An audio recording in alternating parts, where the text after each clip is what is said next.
Which of these fits your life? Rape, sexual abuse, prostitution, drugs, alcohol, human trafficking. Now, that's the story of Julie Woodley today.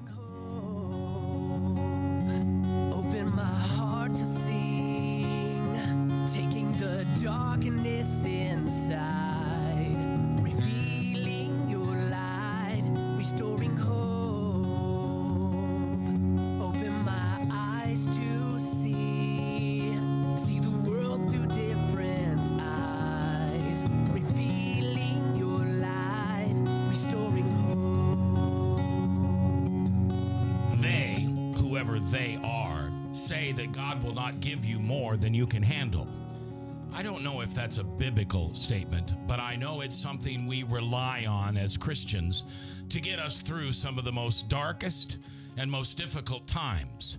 Hi, I'm J. Michael McCoy, and this is Restoring Hope Live. My co-host, Bishop Michael Hartwig, in the house along with Bob Montserrat, and on the phone today, a young lady that I think will change your life. Yeah, I think sometimes God uses people like Julie Woodley to make us look at things differently, to make us look at the ugliness and the ickiness of sexual abuse to be something that God uses for his will down the road. Human trafficking. That's just a term that we don't even want to hear. We turn the TV. That doesn't happen to us. That doesn't happen in America. That doesn't really happen in a first world country. Today, Julie Woodley will tell you how it happened to her. This mother and grandmother has an unbelievable story, and we welcome her to Restoring Hope to share that today. How you doing, Julie? I'm doing wonderful. Thank you, Mac. It's great to be with you. It is great to have you here after so many weeks of talking to you and getting ready for this interview. Let's just start up front by giving some people some ways to reach you. RestoringTheHeartMinistries.org, correct? .com, yes. .com, I'm sorry. Either way, yes. Ministries.com. On that website, you will find many ministries that Julie has founded with God's help that deal with the sexual abuses that she suffered in her life. Post-abortion, yes, she had one of those. The invisible children in Uganda that are disappearing through human trafficking. DVDs, workbooks, things for your small group. Is your small group tired of just reading Romans again and again and again?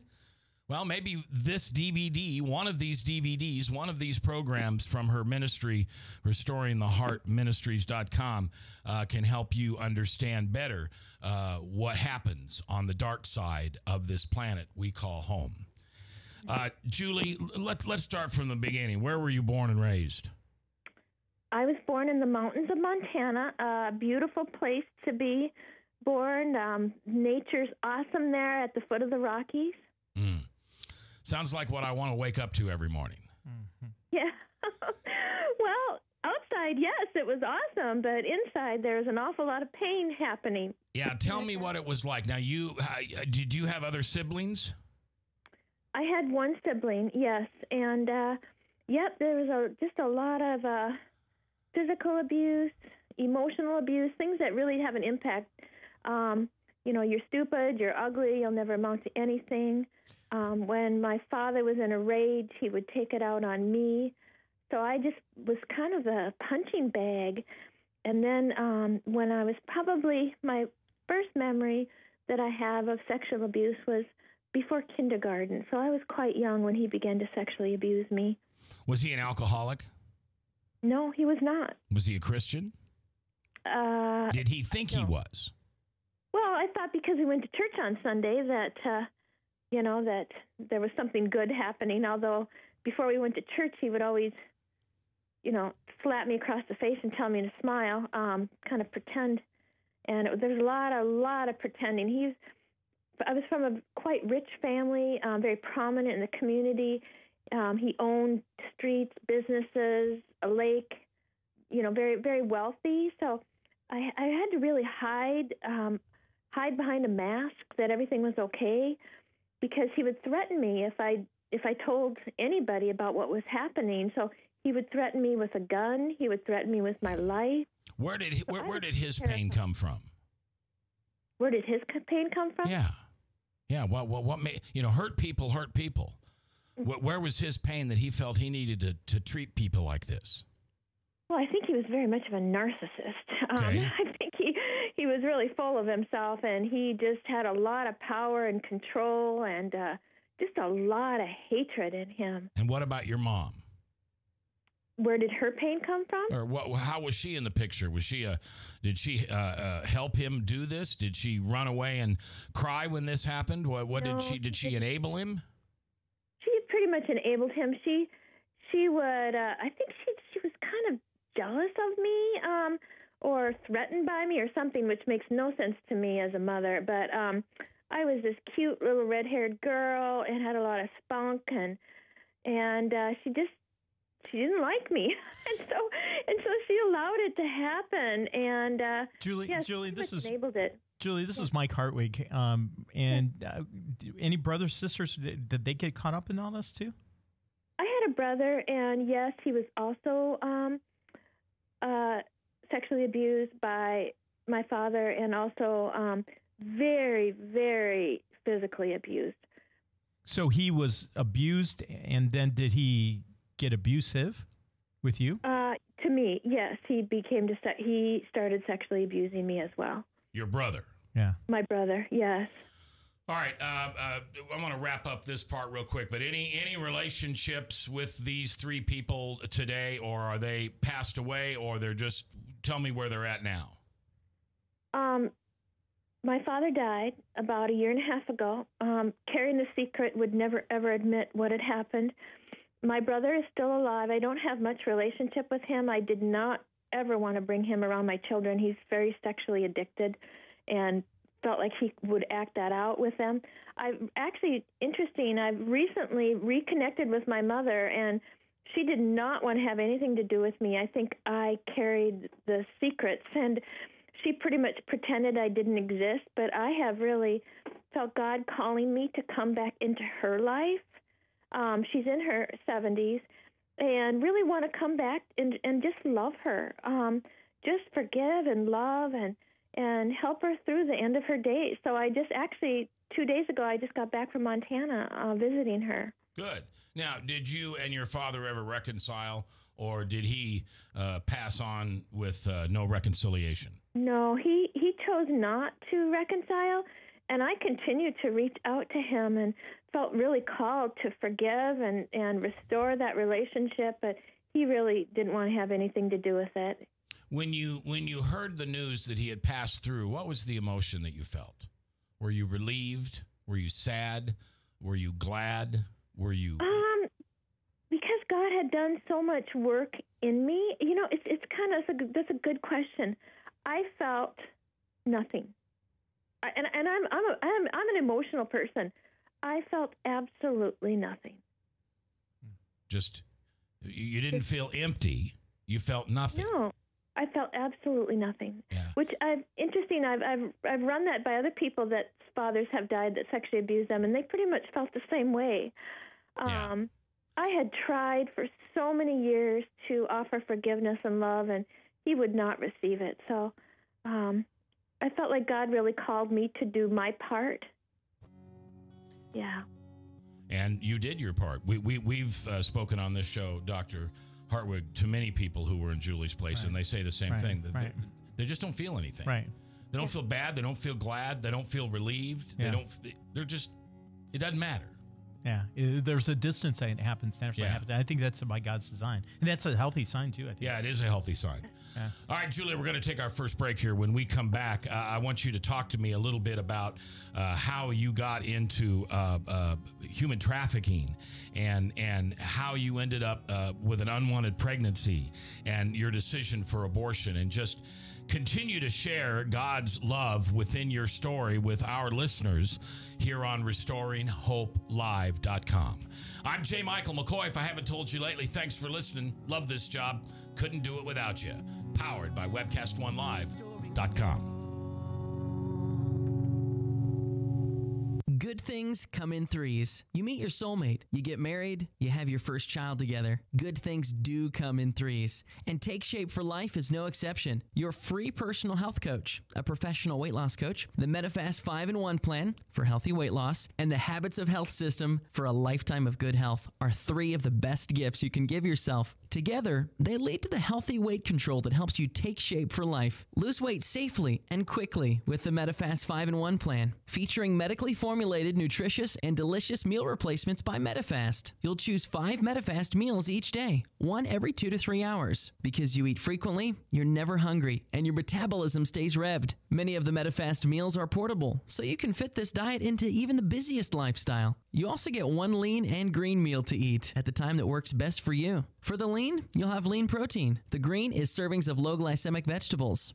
Depending on your source of protein, you'll get some healthy fat too, and that'll help keep you full and satisfied. While Medifast meals are delicious and nutritionally sound, don't think you'll be committed to meal replacements forever. The 5-in-1 plan is just the first phase of our program. In the transition phase, you'll begin to add more fruits, vegetables, and protein. And on maintenance, you're ready. Optimal health is yours. To speak to a personal health coach, go to RestoringHopeLive.com and click on the Take Shape for Life tab. Then, let us know about your healthy new lifestyle and how good you look and feel. And thanks for listening to Restoring Hope Live. That's RestoringHopeLive.com. The Pocket Testament League presents Pocket Power. Read, carry, and share the gospel every day. There's no easier way to share your faith than by giving someone a free gift, the Word of God in a compact, pocket-sized gospel. I'm disabled and staying in a hospital, but I may meet more than 5 people in a day and can give them a gospel. I ask everyone if they know Jesus. Hello, I'm Mike Brickley, president of the Pocket Testament League. We'd love for you to experience the joy that comes from giving someone the inspired Word of God. We'll make it easy for you. Won't you join us? We found the Gospels to be an excellent tool for leading a person to the Lord. We give away several books each month at the Soup Kitchen. Thank you for making it so easy for us to witness to the less fortunate. What are you waiting for? Read, carry, and share the gospel every day. For more information, call 1-800-636-8785 or visit pocketpower.org. That's pocketpower.org. Hi, this is Dr. Mike Hartwig, and on Restoring Hope Live, we like to focus on relationships and the power that lies within. Obviously, the most important relationship is with Jesus Christ. Someone once told me the second most important relationship is with your spouse. I think that's true. In case you haven't noticed, marriages are in trouble today. One of the things we've learned is that if you don't constantly work on your marriage, it can quickly fall apart. That's why several years ago, my wife and I put together a first-rate marriage seminar that we would love to partner with you and your church to bring to the people in your community. Simply go to RestoringHopeLive.com and send us an email requesting more information on the marriage seminar. We'll get it out to you as soon as we can. Or check out the seminar tab at RestoringHopeLive.com. That's RestoringHopeLive.com. Restoring Hope Live, heard every Sunday right here at 1 o'clock Eastern. This moment of uncontrollable laughter was made possible by a 32-year-old man with little to no coordination, attempting to execute a simple cartwheel. His name is Sergeant Warner, but young James, our laughing friend here, simply calls him Dad. The smallest moments can have the biggest impact on a child's life. Take time to be a dad today. Call 877-4DAD-411 or visit fatherhood.gov. Brought to you by the U.S. Department of Health and Human Services and the Ad Council. Restoring hope, open my heart to sing, taking the darkness inside, revealing your light, restoring hope. What a parent can put a child through can definitely break any chance there is for a decent childhood, a peaceful and serene adulthood, and finding anything comfortable in any kind of relationship. Unless Jesus steps in and thank the good Lord that at some point in Julie's life, the Lord found her and sanctified her, redeemed her, and gave her new life within the blood that he shed on the cross. But before that happened, life was rough for our guest today. Julie Woodley is her name. She is the founder and director of Restoring the Heart Ministries. You can find her on the web at restoringtheheartministries.com. She's got several DVDs and books that you can buy to help you understand how this really does happen to good people. How bad, terrible, horrible things do happen to good people. Her book, A Wildflower Grows in Brooklyn. You can buy that on Amazon.com. So you were raised in a household with a terrible narcissistic father, a mother who was afraid to stand up. You were sexually abused by you and your brother. At one point, my guess is you escaped. You ran away. Tell me about what your high school life was like, Julie. My high school life was very, very hard, very confusing. My father continually to sexually abuse me. It's like it got more intense the older I got, the more I became a young woman. And I became pregnant at between my 16th and 17th year. And truth of the matter is, I didn't know if that baby was from the guy that I was dating, or if it was from my father, because he was sexually abusing me at that time in my life. But I just know that he was very, very insistent that I abort that baby. So did your boyfriend know that your dad was molesting you? Yes. Wow, what was his reaction? I mean, he didn't know what to do. He would listen to me. He would allow me to cry. His people in the community knew. Some people did know. In fact, they've come back to me since and said that they knew, but they didn't know what to do because he was a very rich man. He was a deacon in the church. He just had a lot of money and a lot of power, so people just didn't know what to do. So did he write you out of the will? I'm sure he did. Well, and the reason why I asked that is because that shows the state of the relationship, and he didn't want anything to do with you. Absolutely nothing. And so at 18, I had made a vow that I was going to get out of there as soon as I can. And like I said, the older I got, the more intense the sexual and especially the physical abuse got. And especially one night, he came in. He was very angry with me. He took my head and banged it against the fireplace until I became unconscious, and must have carried me in my bedroom. And I woke up, and I was a bloody mess. And I just knew that I had to get out of there. And he heard that I was awake, so he came in with a gun, and he said, "If you tell anybody what's happened, I'll kill you." And I knew he was absolutely at the end of his anger, and I was so petrified of him. So I think, honestly, I think that he was definitely a sociopath. How much longer after that incident until you ran away?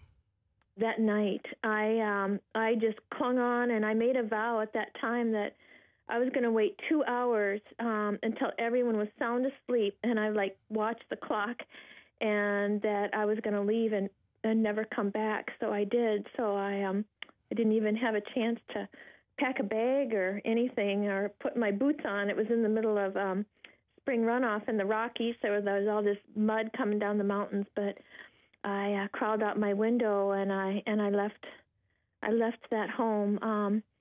And I went to a girlfriend's house, and I was just petrified. In my mind, I could see him with his gun, and I was so afraid. But I went to her house, and for the next couple months, until I graduated from high school, I stayed with her. But I was afraid to go into a deep sleep because I was afraid that he would come and find me. You don't think he knew where you were, his girlfriends or your girlfriends? Yeah, I'm sure he did. It was a small town. Right. But her father was pretty protective of me. And he was very, very angry about what had happened to me. So the day after I graduated from high school, I didn't tell her. I told no one that I was leaving. Because I thought if I told them, they're going to try to keep me here, and I just need to save my life. And so I got up at 4 o'clock in the morning the day after I graduated from high school, and I had enough money for a one-way train ticket, and had a pair of jeans and a shirt, and that's about all, and enough money for a one-way train ticket, and got on a train and never went back again. Never. Well, I mean, I did go back to see my grandmother, but never could go back and let them know I was in town again because I was way too afraid. So when you would go back, you'd visit your grandma and your dad and mom or your brother, and nobody would know? I would sneak through town as much as I could. Was this your mom or your dad's mother? My mother's mother, who absolutely showed me the love of God. She was such an extravagant lover that I wanted to model every piece of my life after her. I was like a little baby duck that would just follow her. And my grandma used to say to me, she's this little sweet little 4'8" woman, and she would say to me, Julie, and she'd be talking about herself, she'd say, I may not be very pretty and I may not be very smart, but Julie, I can love better than anyone. Julie Woodley is our guest. Check her out online, restoringtheheartministries.com. So where did that one-way train ticket end up for you? That one-way train ticket ended up in Rice Lake, Wisconsin, which was where my father was from. I thought it would be safe going there. Didn't know where else to go. His parents lived there, my grandparents. Okay. But what I found out that sexual abuse and dysfunction runs in families, and so it was not good. My uncle was obsessed with me and started to have sex with me, and so I just kept running. For 5 years, I moved 25 times, and I lived in 5 different states. And each time you moved, what there was an encounter, there was an action, there was an aggression, there was abuse that caused you to move to the next? Yes. I think I was running from myself because I didn't know how to say no to men. I didn't know how to protect myself. And honestly, Matt, I didn't think I was worth anything. Right. Yeah, because my father had not only abused me, but he had also I was a product of human trafficking. He would sell me to the businessmen that would come into town. So I just felt like a commodity. So I pretty much hit the streets with prostitution, just selling myself. And you're 18, 19 years old. Right. Yep. All right. When you left Wisconsin, what you said, you know where that is in Wisconsin? Yeah, I used to live in Barron, Wisconsin. Yeah. Oh my goodness! Right down the road. We went to Rice Lake all the time. Yeah. Yeah. Right. And so it's a beautiful part of the country. So, what did you do for money before you went into prostitution? Or did you just get into it right away? I should say I went into prostitution, but honestly, I didn't even have enough self-esteem to ask for money. I would get a place to stay for the night. I'd get a meal. So I just did whatever I could. I worked in a factory. I actually went to secretarial school at that time in my life for a year in Rice Lake. I waitressed a lot. I mean, sometimes I worked like 2 or 3 jobs just to make it financially, and it just felt so wrong. Here I was, poor as could be, often didn't have a meal for a few days, learned to live on whatever I could eat at a restaurant or whatever I worked. And here my family was rich as could be, but because I stood up and walked away, I felt like I was paying the price. So but you felt like you had done something wrong. You were responsible. You're the victim. In some ways, yes. Yes, I knew that what was happening to me at home, in that home in Montana, was wrong, and I knew I had to protect myself. But I felt like it was a target for men to use, and that, anyways, it was just very skewed thinking. And I remember just on holidays, just being by myself, having my little TV dinner. I remember one holiday in particular. It was Thanksgiving. At that time, I had a little rooming house. I had a place to cook my little Swanson's TV dinner, the one with the like jellied gross turkey and the peach cobbler on the side. And here I am just trying to be happy. It's Thanksgiving. I'm going to be happy. I'm going to be thankful. And cutting the turkey, and there was like a worm in it. And I just broke out crying, and I thought, what is wrong with me? I'm such a mess. And that could be some of the bottom. It could be the beginning of her way back. When we come back from break, Julie Woodley's story continues and how Jesus bumps into her in the middle of the night. Restoring hope.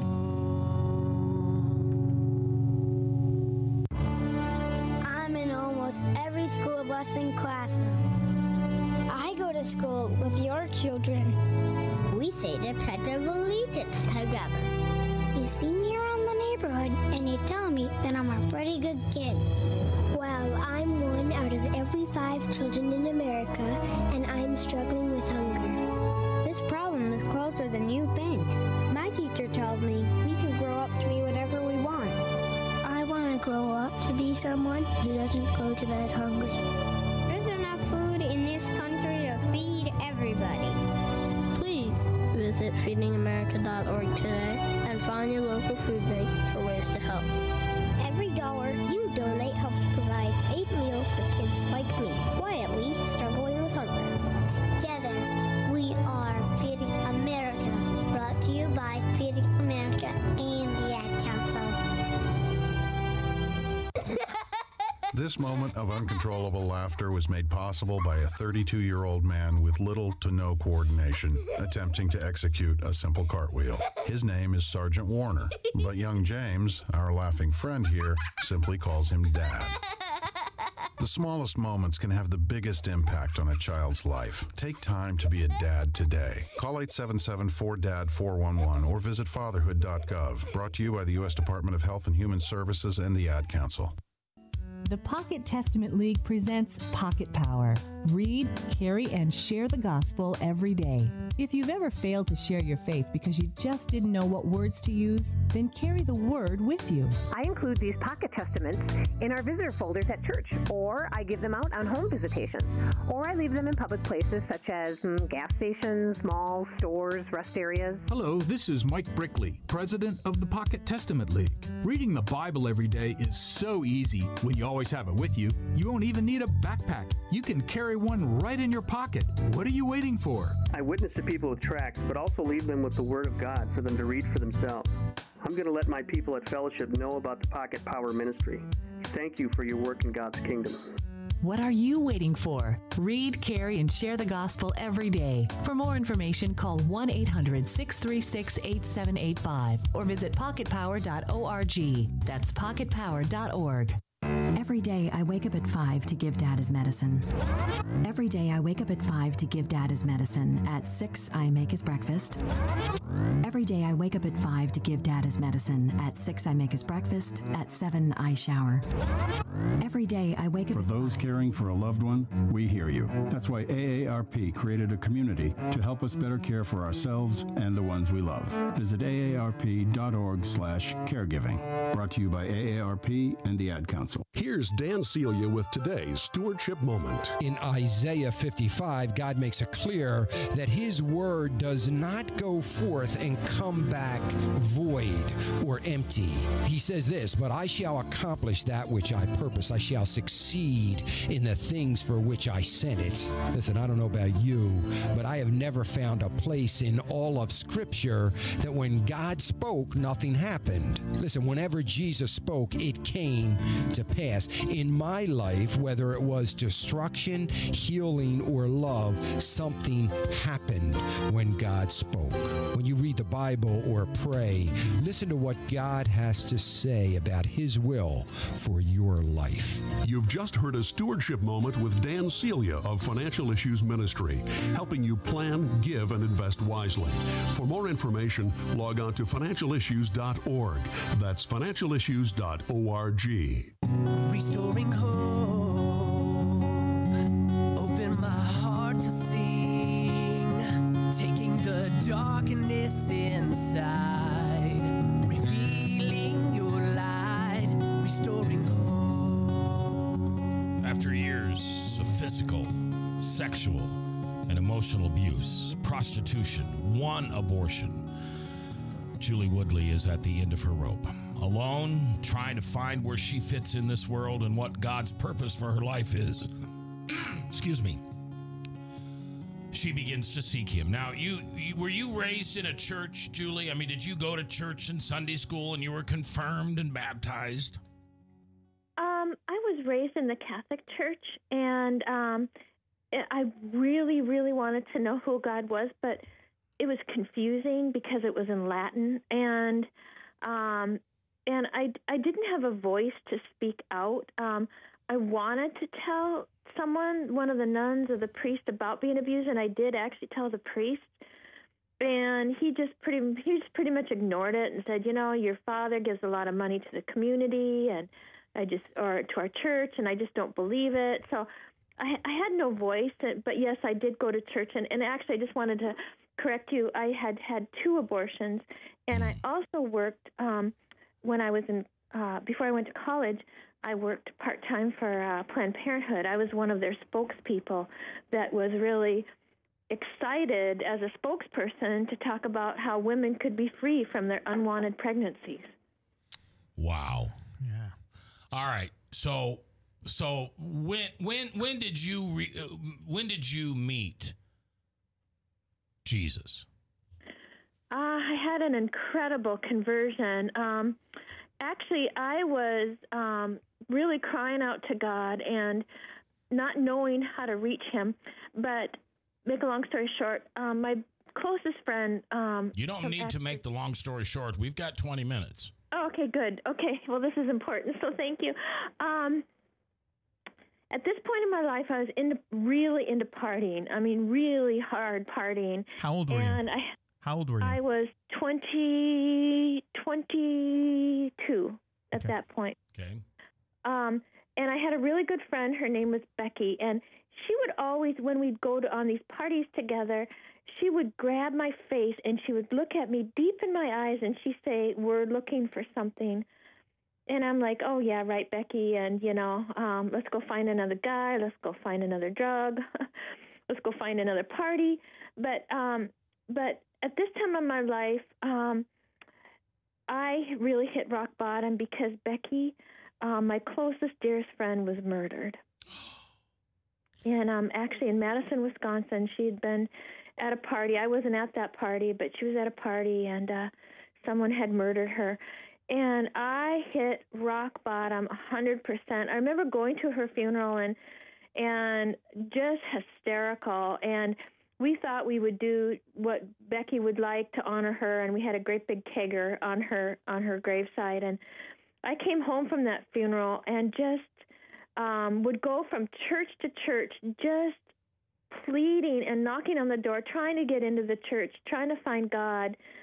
And I made a vow at that time because I was in so much pain. I had to find everything I could to numb that pain.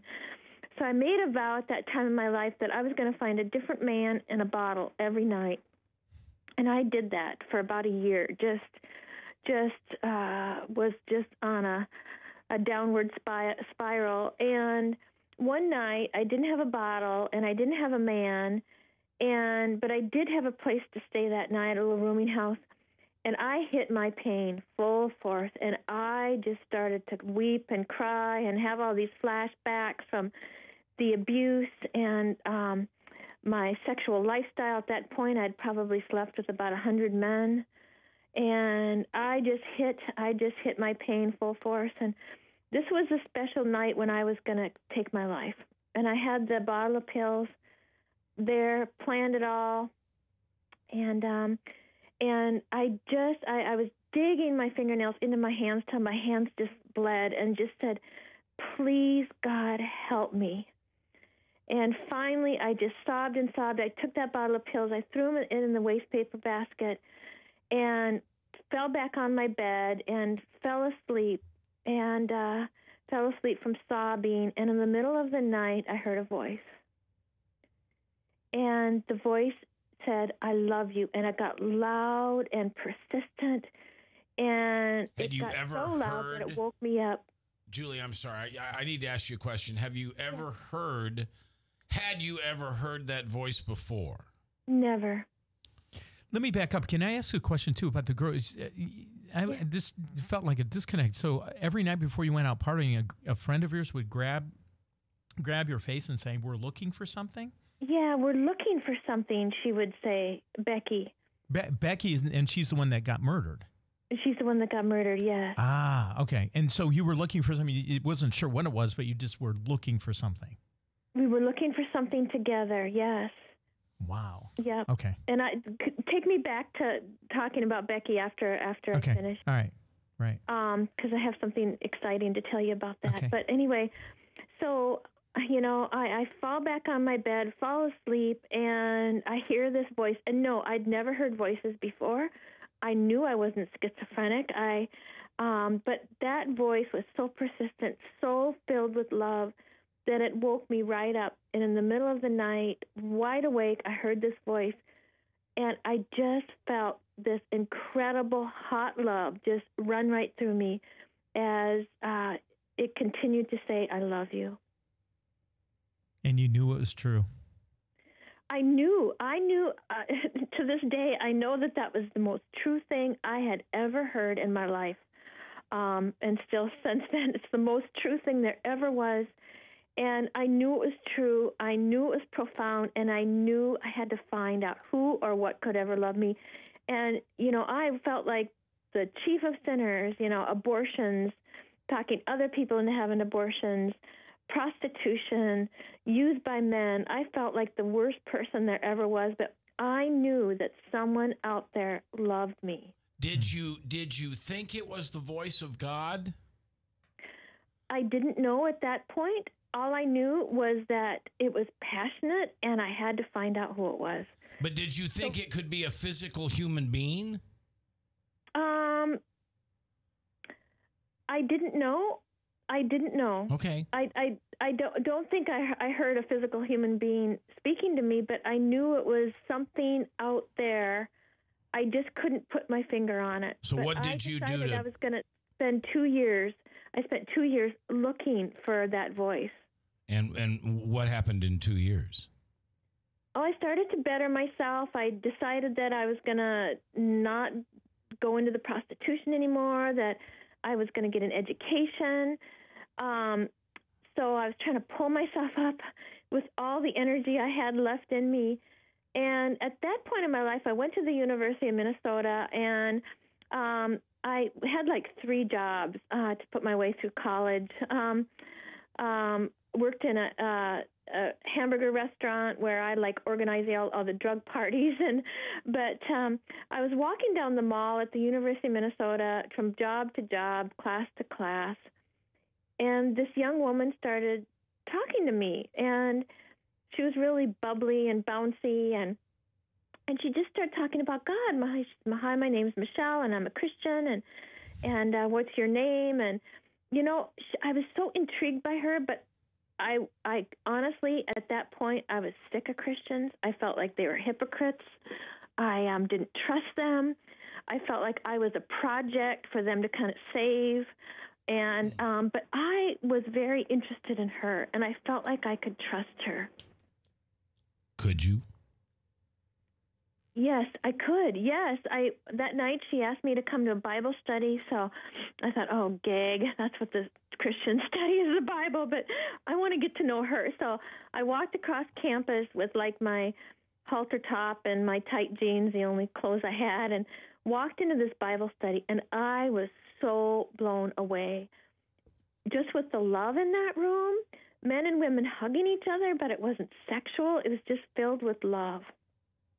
And that's probably something you had never, ever, ever seen or felt before. Never. It was like, honestly, it was like the best drug trip I'd ever seen. I was so excited to be part of that group. And that night, they talked about something that still to this day, years and years later, I am still so blown away that Jesus died for me. He died for me, and I could start all over. Now, I know that term born again gets kind of thrown around, but that was the best news for me, because that's why I wanted to commit suicide, because I wanted to start all over. And so, when we return from our break, Julie Woodley will tell us how this broken, abused, angry young girl became this powerful mother, this incredible woman, this grandmother, and the head of a ministry that rocks this world called RestoringTheHeartMinistries.com. If you're listening to something and you want to reach out to Julie, find her website. There's not some big corporation behind it. It's her. You can talk to her. Again, it's at RestoringTheHeartMinistries.com. Restoring hope. Hi, this is Dr. Mike Hartwig, and on Restoring Hope Live, we like to focus on relationships and the power that lies within. Obviously, the most important relationship is with Jesus Christ. Someone once told me the second most important relationship is with your spouse. I think that's true. In case you haven't noticed, marriages are in trouble today. One of the things we've learned is that if you don't constantly work on your marriage, it can quickly fall apart. That's why several years ago, my wife and I put together a first-rate marriage seminar that we would love to partner with you and your church to bring to the people in your community. Simply go to RestoringHopeLive.com and send us an email requesting more information on the marriage seminar. We'll get it out to you as soon as we can. Or check out the seminar tab at RestoringHopeLive.com. That's RestoringHopeLive.com. Restoring Hope Live, heard every Sunday right here at 1 o'clock Eastern. Hi, this is John Botter. I think every parent with a kid on drugs has said, why would my kid use drugs? It seems so stupid, and it's certainly put our family in disarray. There's so much tension and pain in our family because of drugs. Boy, that says it all, doesn't it? That's what happens when drugs invade a family. And you often hear addicts talk about the first hit and how wonderful it was and how good it felt. And after that, they just keep trying to have that experience again and again and again. And then later it becomes survival. They don't even think about their families. They don't care about their families. They only think about getting that next fix. And this is why we as parents who've had drugs invade our families can't spend all of our time saying why, but rather say, how do I get healthy? Find guidance through life's storms. Visit lighthousenetwork.org. Good things come in threes. You meet your soulmate, you get married, you have your first child together. Good things do come in threes. And Take Shape for Life is no exception. Your free personal health coach, a professional weight loss coach, the Medifast 5-in-1 plan for healthy weight loss, and the Habits of Health system for a lifetime of good health are three of the best gifts you can give yourself. Together, they lead to the healthy weight control that helps you take shape for life. Lose weight safely and quickly with the Medifast 5-in-1 plan, featuring medically formulated, nutritious, and delicious meal replacements by Medifast. You'll choose 5 Medifast meals each day, one every 2 to 3 hours. Because you eat frequently, you're never hungry, and your metabolism stays revved. Many of the Medifast meals are portable, so you can fit this diet into even the busiest lifestyle. You also get one lean and green meal to eat at the time that works best for you. For the lean, you'll have lean protein. The green is servings of low glycemic vegetables. Depending on your source of protein, you'll get some healthy fat too, and that'll help keep you full and satisfied. While Medifast meals are delicious and nutritionally sound, don't think you'll be committed to meal replacements forever. The 5-in-1 plan is just the first phase of our program. In the transition phase, you'll begin to add more fruits, vegetables, and protein. And on maintenance, you're ready. Optimal health is yours. To speak to a personal health coach, go to RestoringHopeLive.com and click on the Take Shape for Life tab. Then, let us know about your healthy new lifestyle and how good you look and feel. And thanks for listening to Restoring Hope Live. That's RestoringHopeLive.com. This moment of uncontrollable laughter was made possible by a 32-year-old man with little to no coordination attempting to execute a simple cartwheel. His name is Sergeant Warner, but young James, our laughing friend here, simply calls him Dad. The smallest moments can have the biggest impact on a child's life. Take time to be a dad today. Call 877-4DAD-411 or visit fatherhood.gov. Brought to you by the U.S. Department of Health and Human Services and the Ad Council. Restoring hope. Open my heart to sing. Taking the darkness inside. Revealing your light. Restoring hope. 11 minutes before the top, live on RestoringHopeLive.com. We've been hearing the story of Julie Woodley being raised by I'm sorry, I'm not trying to be judgmental, but there's just anything else to say, but a manipulative, terrible, driven by Satan, sexually, physically, emotionally abusive father. Man, when I hear stories like this, it just something inside me just flames up and gets really angry. Yeah. And I'm not used to that. I mean, I don't usually get angry, but on stories like this, I just want to go and beat the living daylights out of that. Well, the good news is that's a good anger. Yes. the good news is Jesus came in and figured this all out. So give me.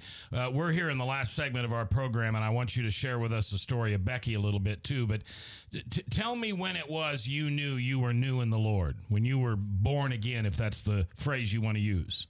Well, when I went to that Bible study, I received Christ that night, and my life took on a whole new meaning. It rocked my world. I just remember that night. That night I went home, and for the first time, I was 23 years old. First time in 23 years, I did not have a nightmare. Wow. I felt peaceful. And the next day, I mean, I want to still cry when I think about this. The next day I get up, and it's like, I felt like a little kid. It's like the whole world burst out in front of me. I heard birds singing. I saw grass growing. I saw color. Everything up to then was black and white, but my world became technicolor. And I was and I still am, I have so much joy within me. I just could not contain it all. And I was skipping down the University of Minnesota campus just singing the only song I knew that they had taught me the night before, Jesus Loves Me. And I was so excited. I went to that hamburger place where I had worked, that I had organized all the drug trips, and I got up on a table and I started preaching about the love of God. And God just came around me. In fact, it's interesting that this is a radio program because there was a man by the name of Wayne Peterson. He was head of the radio station there in Minneapolis. I didn't know that. All I knew was that he would come in with his family and they would just love me. And I just wanted to be like them. So I was so excited to share the love of God that I was just unstoppable. And God began to turn that little hamburger joint, Annie's Parlor, around. And my coworkers began to become Christians. And I just had this incredible love and joy that I feel like it's never ending. And God has accomplished so much through me. He took an impossible life and he turned it around for good. And I began, like you said before, to create DVD projects on the healing after sexual abuse, on the healing after abortion. Nothing is too much for God. He can heal any trauma, any abuse, any flashback, any memory. He can heal it all. You are incredible. You are incredible. All right. Now, tell me about Becky, and then I need you to just tell folks for a few minutes about how you can minister to them and how you can help them in their hurts, habits, and hangups. Yes, after I became a Christian, probably about 2 years after, I get a call from Becky's parents. Now, I had stayed in touch with Becky's parents. They were wonderful people, and I think in some ways I was kind of their adopted daughter after their daughter died. So anyways, they called me, and they were so excited. But Becky had been on a train about a month before she was murdered, and she had filled out 4 spiritual laws on that train and left it on the train. Well, someone on that train sent it to her parents, and she found what she was looking for. A month before she was murdered, she filled out with the date a little 4 spiritual laws, and she had become a Christian. Wow. That's got to make you feel good. Wow. Oh, because I'm going to get to see her in heaven and to be able to celebrate with her that we found what she said we were looking for. Yeah, you're going to put your hands on her face and say, we found it. Yeah. Yes. We found the one thing we should find. Yeah. All right. Now, you have an incredible ministry, Restoring the Heart Ministry. You do not just simply sit on the sidelines and tell your story. You're actively involved. Tell people how they can get in contact with you and how you can help them in their hurts. Yes, thank you. Thank you for saying that. I just got back about 3 weeks ago brought an incredible team of people that knew how to facilitate the Wildflower Project. The Wildflower Project is on the trauma after sexual abuse. So brought a team of 13 people from all over the country and worked with the invisible children in the depths of trauma for those children and youth and women that were abused by Joseph Kony. They call him the evilest man that's ever lived. But we went and we got the opportunity to hear their stories for the first time, that they had ever, many of them had ever spoke of it, and we invited the presence of Jesus into those traumatic memories. And so anyways, we are going to go back again at least once this year, and I'm creating the DVD curriculum for third world trauma. So please go onto our website, and we'll let you know what's going on around the country as we teach people how to use the Wildflower Project and also the one on the trauma of post-abortion. Now, if somebody buys your book, A Wild Flower Grows in Brooklyn, we haven't got to Brooklyn yet, so tell me how that falls into your story. Thank you. Yes. I was very sad because I did go through a divorce about 3 years ago, but gave me really context to understand the pain of people that marriages end. But I moved to Brooklyn with my son, and it was a time of healing in my life and restoration to God and my femininity and my identity in Christ, and wrote that book there. I had, 2 years pretty much by myself until my son came, about a year, and I wrote that book. And it was really healing for me to just write it all out, weep it all out, but feel the joy of God, and to be able to see how God was in my life through the day I was born. I began to really see divine interventions my whole life. So created this book. It was produced about a month and a half ago, and I've had great testimony of people around the country and in other countries that have read that and experienced God. When a young woman who is suffering or have suffered like you have looks at you with tears in her eyes and says, "Why would God let this happen to me?" What's your answer? I wish I could give him a simple answer. There is no simple answer. I don't know why. I just know that God can use that, and He can heal them, and He can allow them to tell their stories and help them to be able to heal others. Not something that God wanted to happen. I think He cries with us. He laughs with us. He feels those tears with us, and I just love the opportunity to begin someone on their journey of healing of Christ, and that's why I love creating DVD projects. So you see visual storytelling of people that really are healed in God, and it's for them too. Well, Julie, it has been the pleasure that I thought it would be to hear your story, and I can't wait to meet you someday. We'd love to have you come to our home state sometime where we produce this radio program and introduce you to hundreds of people that have been impacted by your story. And what we find here at Restoring Hope, Dr. Mike, is we'll get a letter. Yeah, we'll get a letter from somebody, and they'll say, this is how Julie's story touched us, and we'll be absolute in forwarding that on to you. And we'll continue to pray for you and your ministry in hopes that God just uses you in amazing ways and reveals Himself to you daily. And thank you, Mac. I will be in Pennsylvania in the next couple months, and I'd love to visit you. And please, everyone out there, just know that God's love always, always has the last word. Yeah, and all we have to do at the end of the day to reach Him, to create that relationship, is simply pray. Have a great day for RestoringHopeLive.com.